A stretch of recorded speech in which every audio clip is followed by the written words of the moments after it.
Semoga acara hari ini dapat membawakan knowledge baru di dunia neonatologi.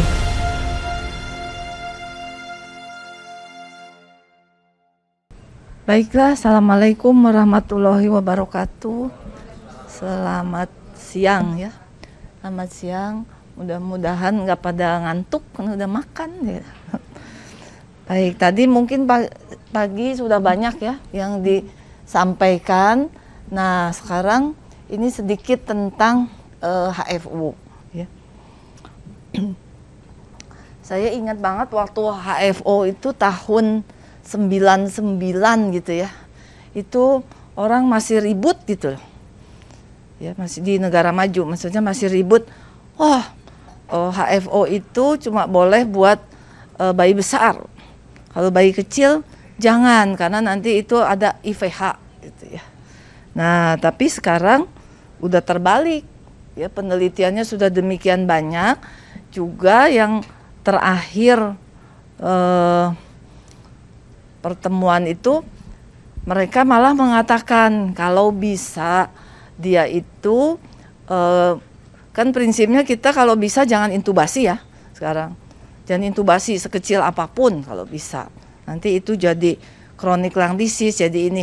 Tapi kalau toh harus intubasi, gunakanlah ya mungkin Dr. Risma tadi ya, targeted volume. Jadi itu volume, kita bilang volume garansi, apapun juga kalau salah namanya, tapi itu ditarget gitu ya. Nah, kalau punya lebih bagus lagi kalau bisa HFO gitu. Jadi HFO itu sekarang sudah begitu luas gitu ya pemakaiannya, malah ditambah lagi sekarang pakai targeted volume juga gitu ya. Walaupun targeted volume ini ketika saya lihat tidak banyak para ahli yang menggunakan, belum banyak gitu. Entah nanti ya penelitiannya juga sedikit gitu ya. Nah, memang pelan, kurang kedengaran. Ya, udah kencang. Oh, kurang. Baik. Ya, jadi lupa ya, ada yang di Zoom ya. Ya, jadi ini kita coba lihat. Saya kira banyak juga teman-teman ya, teman-teman dari harapan kita mungkin ya juga udah. Tapi kalau yang udah ya buat apa namanya, pengingat aja gitu ya. Kalau yang belum mungkin diingetin lagi. Ini kok nggak mau? Mana nih? Tuh nggak mau. Tuh, kurang kenceng lagi. Nah, HFO ya. HFO tuh dulu cuman HFO doang. HFOV-nya high frequency ventilation, osilatorinya tuh enggak gitu ya. Tapi sekarang kayaknya semua nih sudah HFOV gitu ya.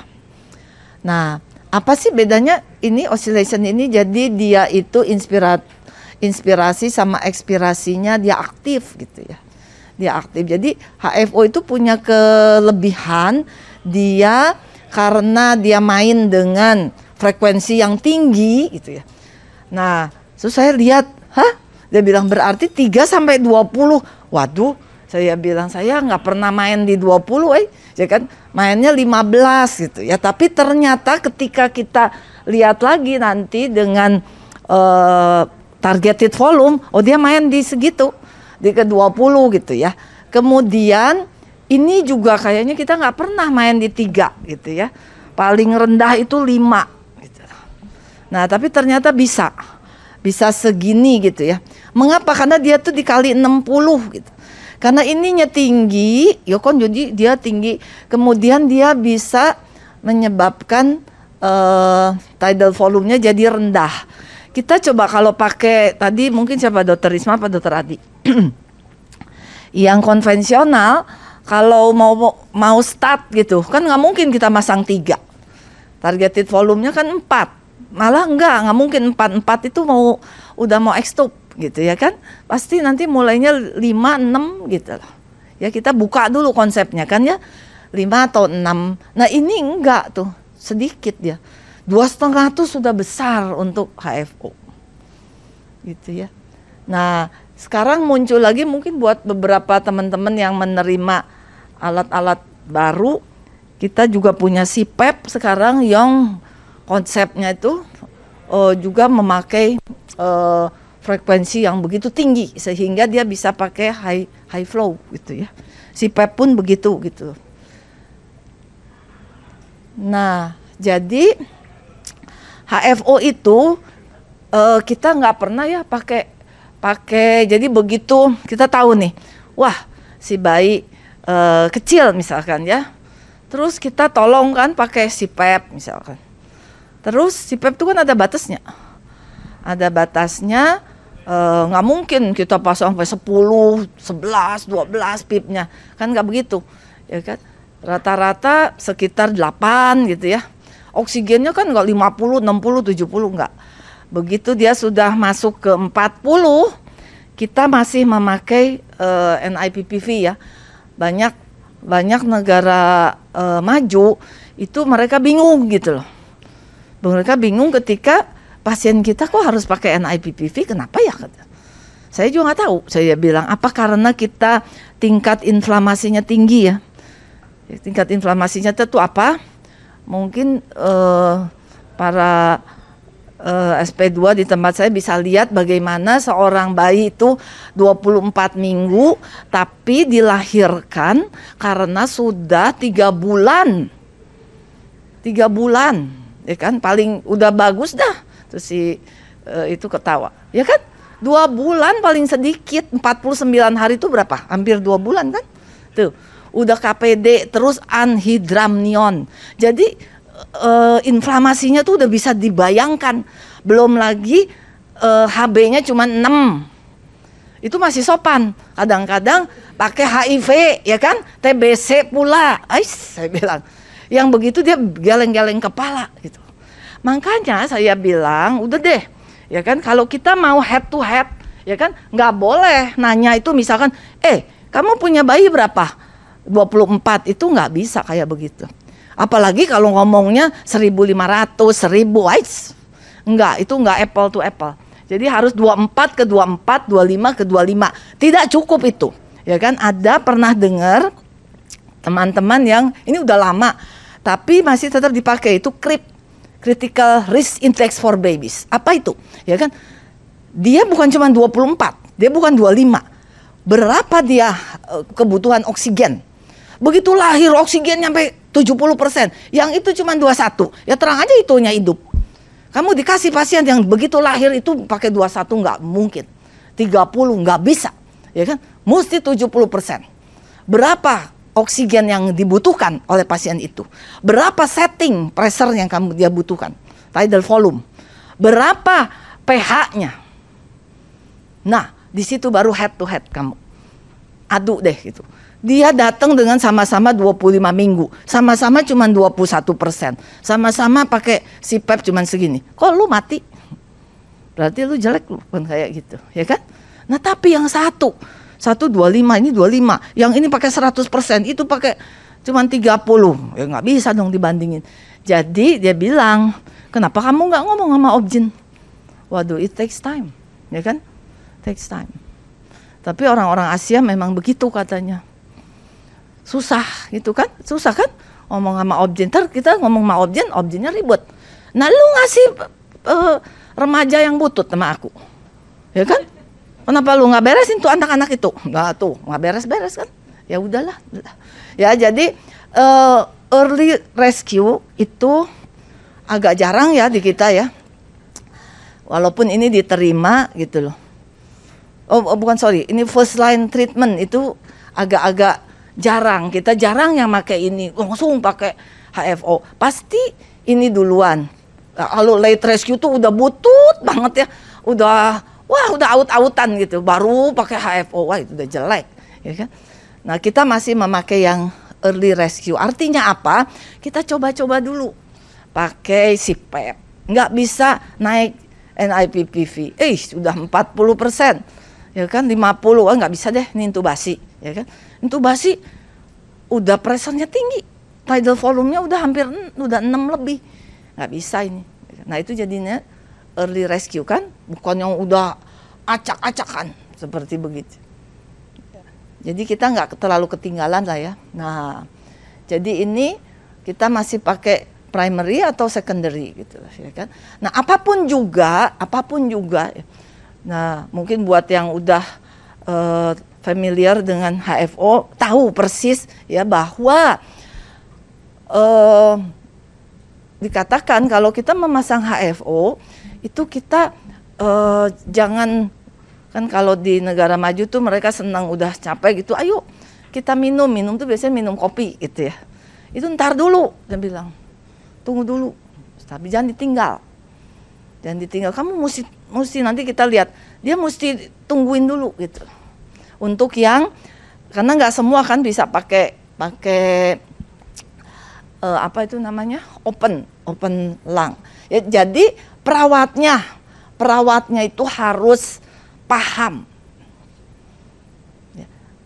Mentalitas perawat kalau dia itu seperti yang sekarang gitu loh. Jadi dia kalau biru, kalau jelek, retraksi dia pasti heboh. Dia tahu itu jelek. Tapi kalau udah lebih gitu, bagus, ya kan? Bagus tuh apa? Paling enggak saturasinya itu udah 100 gitu ya. Ininya juga kalau pakai HFO tuh wiggle-nya, saya bilang, sampai ke kaki-kakinya gue udah gemeteran gitu ya, udah bergetar. Diem aja. Wah, celaka deh kalau kayak begini mah, ya kan? Dokternya mungkin nggak ngerti gitu ya, perawat pun nggak ngerti. Itu sangat cepat gitu. Kalau yang homogen gitu ya. Cepat. Jadi kita jangan pergi gitu loh. Gitu ya. Nah, ini evidence dari, jadi ini slide-slide-nya saya ngambil dari yang ini bukan buatan saya, tetapi saya pikir ini bagus. Yang satu punya Dr. Lily, satu lagi punya Dr. David Tingey. Sebenarnya Dr. Adi juga punya, tapi saya bilang si Adi terlalu ribet lah. Mendingan yang ini aja, saya bilang kan. Ini kebenaran saya kemarin baru pulang, jadi si David Tingey itu cerita, bagus lah saya bilang. Jadi ini ya BPD gitu loh. Yang kalau kita lihat ini kan confidence interval nggak boleh lebih dari angka 1 kan. Ini lebih dari angka 1, ini kita lewatin aja. Yang enggak yang mana? Ini cuma 2 ini. 2 nih, apa?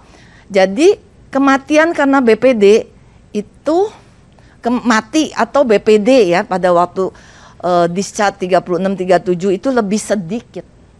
Dia bisa ngurangi secara bermakna. Kemudian ini nih BPD doang, ya kan? Tuh, bermakna. Tetapi apakah dia lebih banyak yang hidup? Enggak, ya kan? Terus apakah bisa menolong PIA? Enggak, gitu ya kan? Apakah dia bisa mengurangi IVS? Oh, enggak, gitu. Grade 1, 2, grade 3, 4 juga tidak, gitu ya. Sama aja, gitu ya. Nah, jadi kita akan melihat di sini bahwa kalau pakai HFO tadi kan kecil ya, tidal volumenya itu. Nah, terus dia itu sampai ke bawah nih masih bagus, tetapi ada efek, lihat nih, ada efek dampening itu melindungi, jadi nggak sama nih kesininya nih. Jadi makin ke bawah ini makin berkurang gitu loh. Beda sama sini, ya kan? Kalau yang biasa kurang sinkron gitu ya. Nih lihat bagaimana dia cuma langsung. Jadi kaget-kaget gitu kan, ibaratnya kebuka, nanti kita lihat.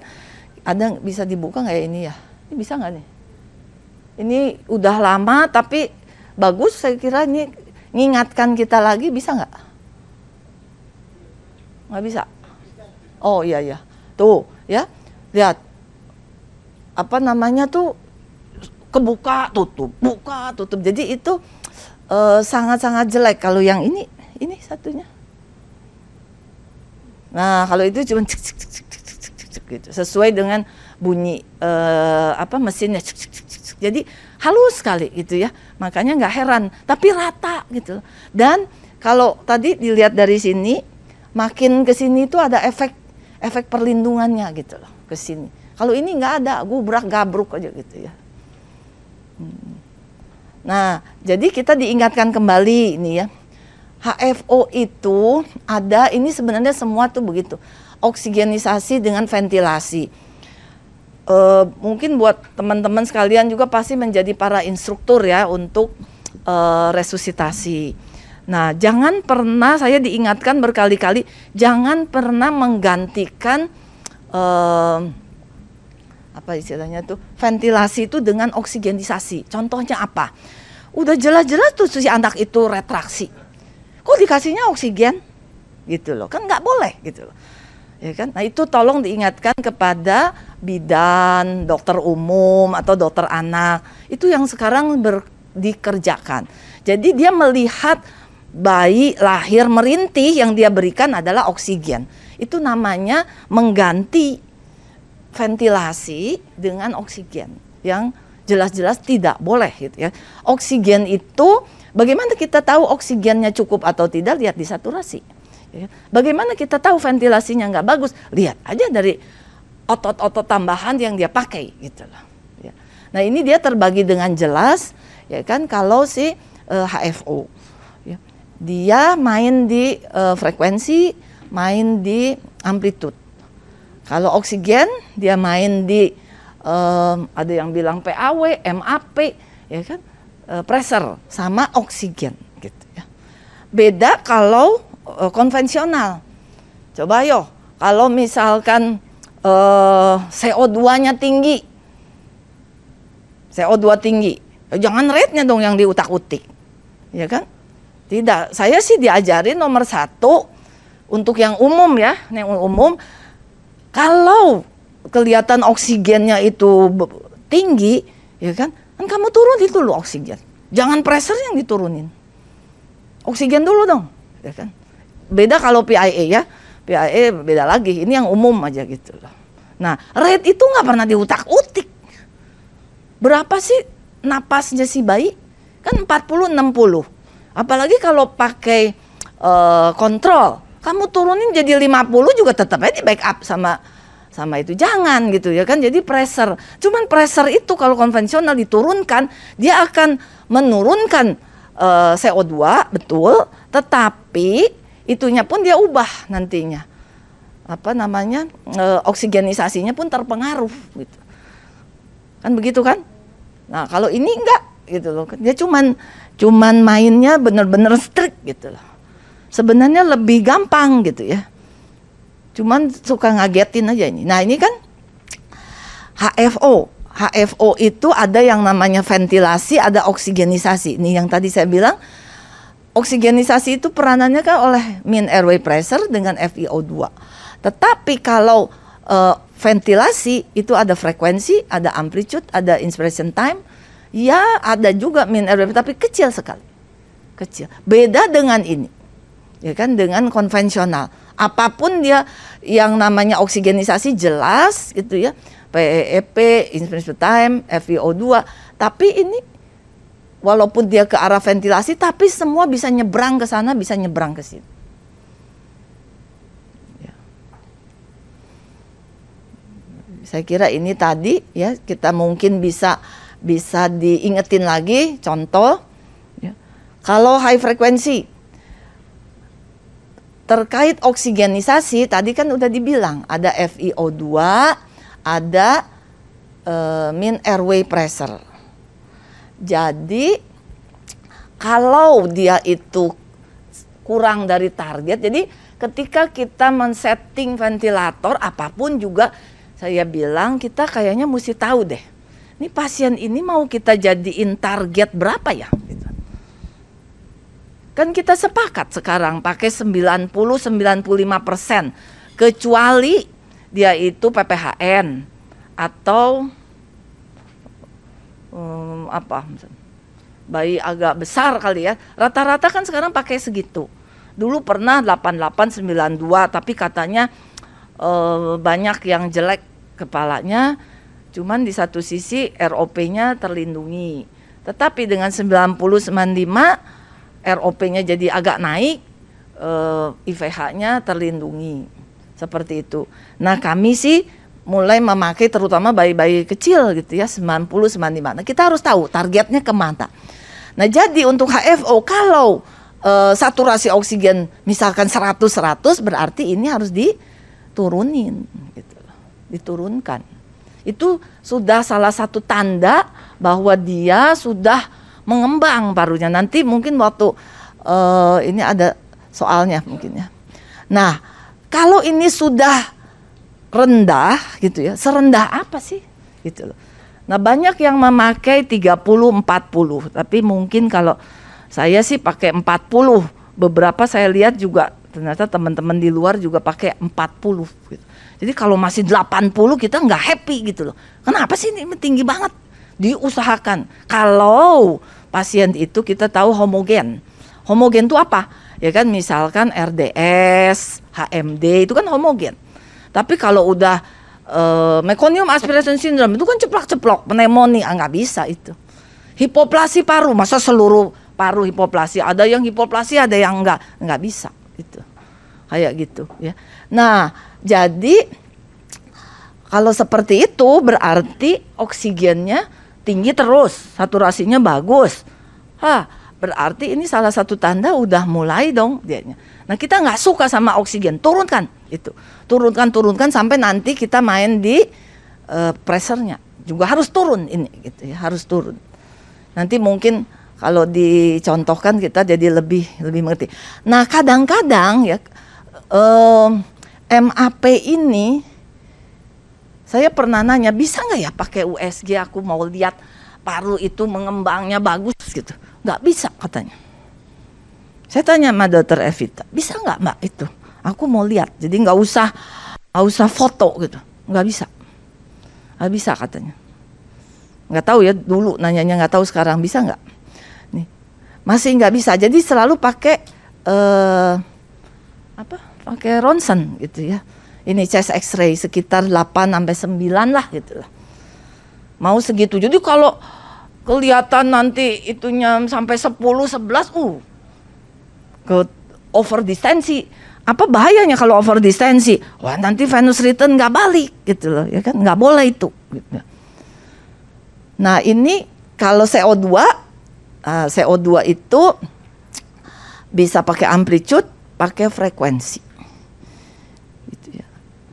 Ternyata frekuensi kalau 1:2 itu lebih powerful. Ada yang bilang begitu, tapi tergantung ya. Ada yang tergantung kalau yang nanti pakai volume target ya lebih pakai 1:2. Kalau saya sih lebih suka 1:2. Ya. Jadi prinsipnya ada yang open lung. Open lung itu semua kasus itu harus di open, tidak boleh hypoventilated atau hyper, itu nggak boleh, ya kan? Dua-duanya cedera, gitu. Jadi bagaimana seorang dokter itu kalau nangani pasien, ya kan? Dia tahu ini yang pas, gitu. Itu memang butuh apa ya? Butuh pengalaman, gitu loh. Ya. Nah banyak sekali kami menerima kasus-kasus gitu ya, rujukan dia jadi ini juga saya titip gitu ya, titip ke instruktur resusitasi. Nomor 1 gitu, jangan mengganti ventilasi dengan oksigen. Artinya apa? Oksigen itu saturasi, kalau ventilasi itu pressure, apapun juga pressernya. Mau non invasif kah, mau invasif. Yang kedua, kalau saya bilang, saya suruh itu intubasi, kamu bisa intubasi ya. Begitu dia main dorong-dorong, stop. Kalau nggak bisa gitu, karena nggak mungkin. Nomor 1 kita kasih aja itu ETT-nya. Saya kasih sengaja nomor 2,5, nomor 2 kan jarang, 2,5, 3, 3,5. Itu boneka leader itu saya lihat dia pilih nomor 3. Dalam hati saya, udah kan? Dia dorong-dorong, kadang-kadang bagus pakai. Saya kasih nomor 3,5, coba masukin. Masuk nggak? Masuk dong. Kenapa kau pilih nomor 3? Kan salah. Itu juga kesalahan nomor 2. Selalu milih yang lebih kecil karena dia pikir nanti mau dipakai balon, kan nggak ada kita. Pernahkah teman-teman kalau ngajar jadi instruktur seperti itu? Jangan ngelihat, dia bisa, terus udah. Itu kalau ngirim ke kita, celaka itu. Saya suruh cabut lagi, pasang ganti. Kan repot itu kayak gitu. Ya kan? Tuh. Lantas dia masang. Kalau yang dengan sangat hati-hati dia masang, kemudian saya tahu dari bahasa tubuhnya saya tahu dia ngukur. Dia bilang, kamu itu masukin sebatas apa? Sampai batas hitam-hitam. Bener. Tapi kalau dia main dorong, berhenti. Lu salah lu, saya bilang kayak gitu. Itu dia dorong, nanti masuknya kemana? Ke kanan kan? Itu jangan diam gitu. Sebagai instruktur jangan diam. Itu kesalahan gitu. Sebab nanti kacau kalau di sini. Bayangkan kedalaman, kekecilan, bagus nggak nantinya? Kacau kitanya di sini, ya kan? Nah, jadi open lung, balik lagi ya. Open lung itu berarti kan yang RDS tadi. Apa dia bilang? Buka parunya. Ya kan, nanti kita lihat. Kemudian cari, dia bilang closing pressure, open. Mungkin ini pusing, kita mending lihat ke sini aja. Ya. Pusing kalau ngelihat itu. Ini contoh. Ini bagus, saya minta izin sama Dr. David. I want to use your ini slide. Oh, it's okay. It's okay. Ya, kita harus tahu diri. Ya kan, itu juga saya titip ya. Kalau teman-teman nanti maju, boleh aja pakai siapa punya gitu ya. Tapi kalau itu bukan buatan sendiri, ngomong dong. Ya kan, ngomong dong di sini kayak berarti kalau ini tidak ada berarti itu buatan lo. Lu yang bikin gitu loh. Nggak boleh dong, sopan santun nggak bagus kayak begitu. Ya, kita nggak boleh belajar jadi plagiat. Ngomong aja. Ya kan, terima kasih. Entah dia denger entah enggak, tapi yang penting kan biarpun ini punya orang, tapi kan yang penting cara kita ngajar. Ya kan? Yang dilihat orang kan itunya gitu. Nah, ini menurut saya bagus. Ini 28 minggu ya. Beratnya 1 kilo. Ini diintubasi, dia bilang ya. Wah, nggak bisa. Jadi 1 jam terpaksa diintubasi. Artinya apa? Nggak buru-buru. Jangan buru-buru diintubasi gitu. Kecuali apnu. Ya, kecuali apnu, blek aja gitu. Tapi sekarang kan jarang yang kayak gitu. Kalau sampai apnu, apa artinya? Lu brengsek lu, itu apa namanya, objin. Berarti hipoksia, apa namanya, apnu sekunder kan? Lama amat lu, bilang kayak gitu. Sekarang jarang kan? Pasti ada usaha napas. Jangan buru-buru. Lihat dulu, entah kedinginan, entah apa, entah ini, entah itu gitu ya. Udah dimaksimalkan. Dia pasang ini 12, kemudian FiO2 100, tapi SpO2 cuma 86. PaO2 sih bagus-bagus aja. PaCO2 untuk bayi segini kan boleh-boleh aja. Tapi 100 itu nggak happy dong gitu. Jadi apa artinya ini?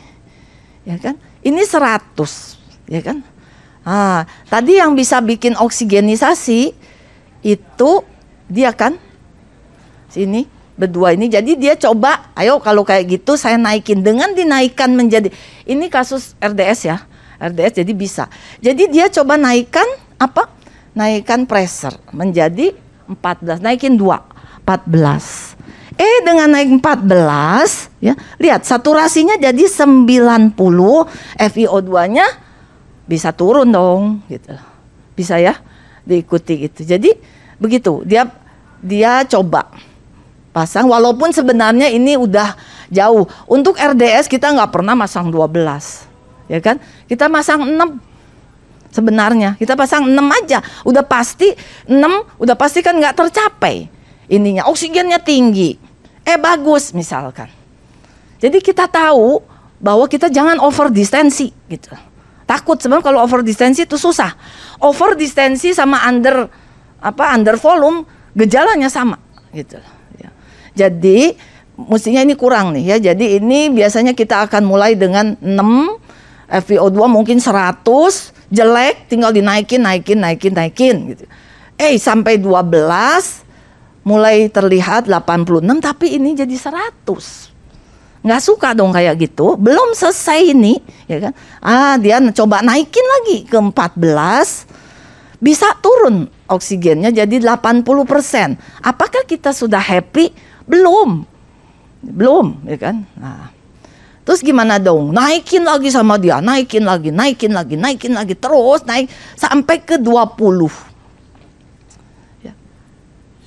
Naikin ke 20, Ini oksigennya bisa turun sampai ke 50% dengan SpO2-nya 93. Lihat ini relatif permisif hiperkapnia. Tuh. Tapi anaknya anteng, pH-nya juga cakep. Udah happy belum? Belum, ya kan? Dicoba lagi naik ke 20. Ini kan udah tinggi nih ya.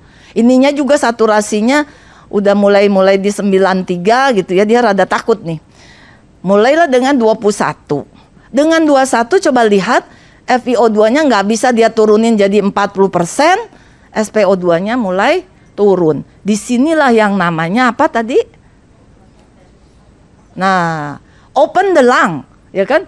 Dengan 6 nggak bisa, 7, 8, 9, 10, 11, 12 nggak bisa juga. Naikin, open the lung. Find the closing pressure. Udah ketemu kan? Jadi 20 closing pressure. Nah, diam dulu, reopen it and keep it open. Itu. Tar dulu, berhenti kan. Ya kan?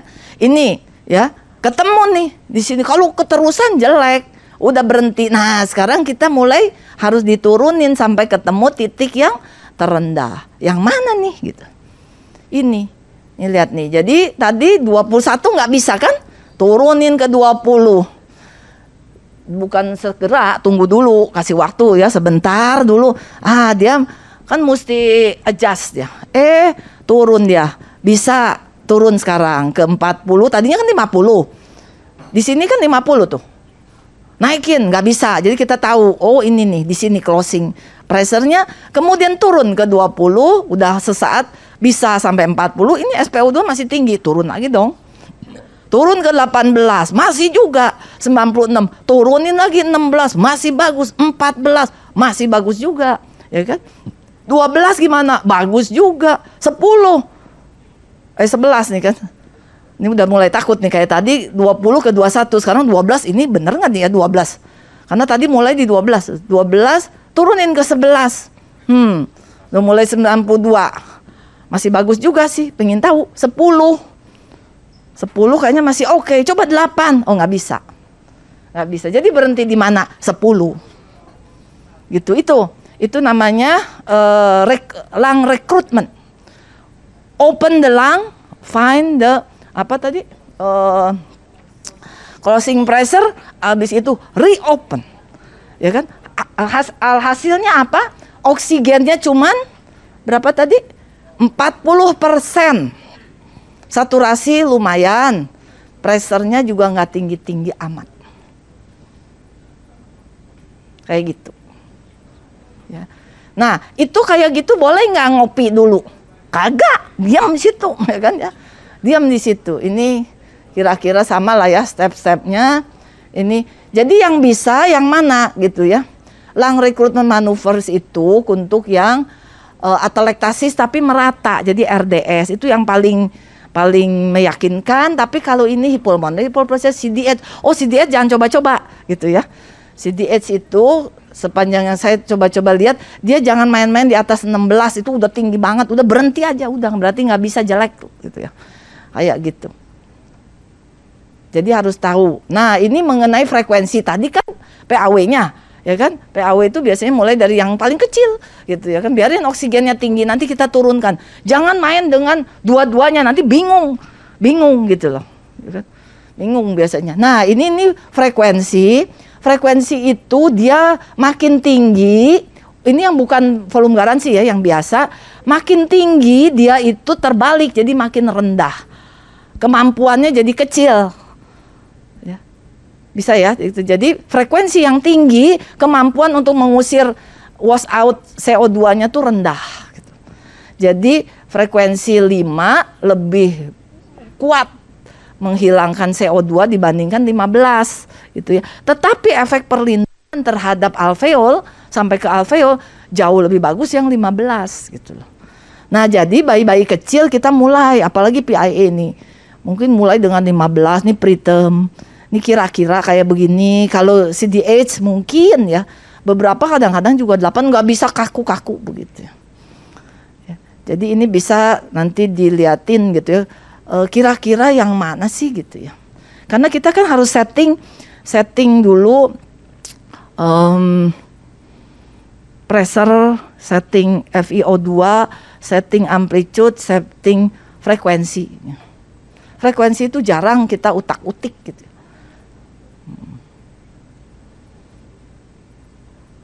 Nah, sekarang kalau kita pakai HFO biasa, ya kan, itu dia akan tiba-tiba CO2-nya wash out gitu, karena frekuensi, satu lagi amplitude. Kita jadi bolak-balik kan, kecuali punya monitor transkutaneus. Tapi bayi kecil pakai transkutaneus, mereka juga bilang, oh susah, itu nanti kebakar, ya kan, susah kayak begitu. Jadi untuk bayi-bayi kecil yang nggak bisa pakai transkutaneus, yang CO2-nya itu wash out-nya heboh, daripada terus-terusan ngambil AGD, dia bilang, kenapa kamu nggak pakai targeted HFO gitu ya. Nah, targeted HFO ini rada pusing juga jadinya nih. Dia itu jadi terbalik nih. Yang biasa-biasanya tuh frekuensi. Jadi kan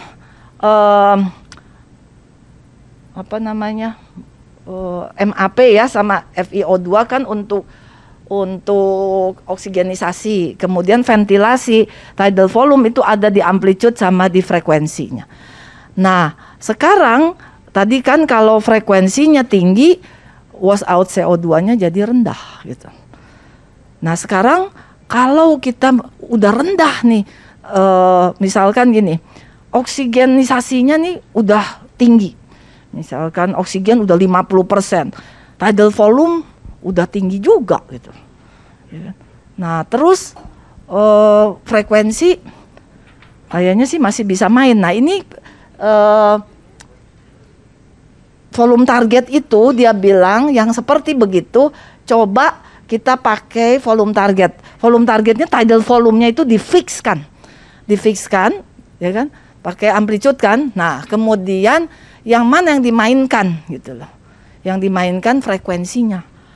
Jadi frekuensinya dibikin tinggi, jadi tidal volumenya di set sama kita berapa, 2,5 apa 2 gitu ya. Kemudian frekuensinya kita mainkan. Justru dinaikkan. Nah, ini yang terbalik. Ini yang sama sekarang, frekuensinya makin naik, tidal volume makin rendah. Saya juga pusing sebenarnya nih kan. Nah, ini nih sebagai contoh gitu ya. Ini frekuensinya kalau rendah, ini makin tinggi tuh tidal volumenya gitu ya. Nah, kemudian kalau ini kita naikkan, ini jadi bisa sampai rendah. Tapi yang nggak bisa semua. Ini kita lihat di monitor DCO2. Mungkin nanti ada soalnya kali ya. Kalau ini kadang-kadang nggak terlalu jelas gitu ya.